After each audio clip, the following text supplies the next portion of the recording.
कई बार तुम्हारे मन की स्थिति तुम्हें बेचैन कर जाती है और तुम्हारे लिए काफ़ी मुश्किल हो जाता है अपने आप को शांत रख पाना। हर बार चुप रह जाना भी ज़रूरी नहीं होता। जहाँ लगे कि अब बहुत गलत हो रहा है तब वहाँ पर बोलना भी चाहिए।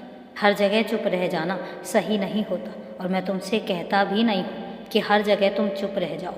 लोगों को लग जाता है कि तुम खामोश हो गए तो हो सकता है कि तुम डर गए हो, पर यह बिल्कुल भी नहीं है।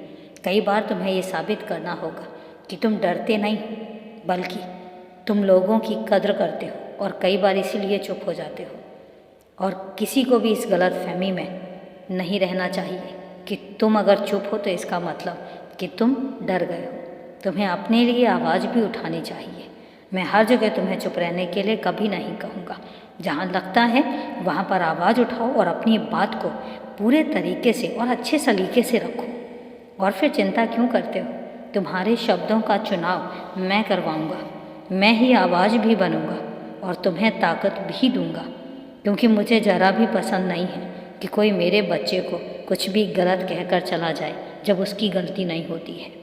और तुम निश्चिंत रहो, मेरे कुछ कहने के तरीके अपने ही होते हैं। तुम्हें ज़िंदगी और ज़िंदगी का महत्व समझाने के लिए जब मुझे लगता है कि अब तुम्हें समझाने की ज़रूरत है, मैं तभी तुम्हारी ज़िंदगी में और तुम्हारे कार्यकलापों में दखल देता हूँ।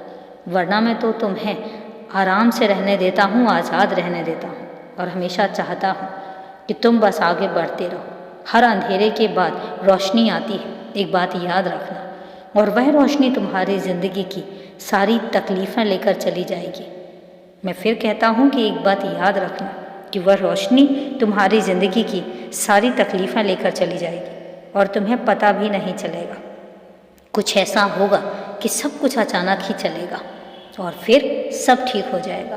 और मेरे होते हुए तुम्हें परेशान होने की बिल्कुल भी ज़रूरत नहीं है, क्योंकि जब सब कुछ मैं करता हूँ तो सब तुम्हारे ही भले के लिए होता है। और अभी के लिए शुभ रात्रि मेरे बच्चे।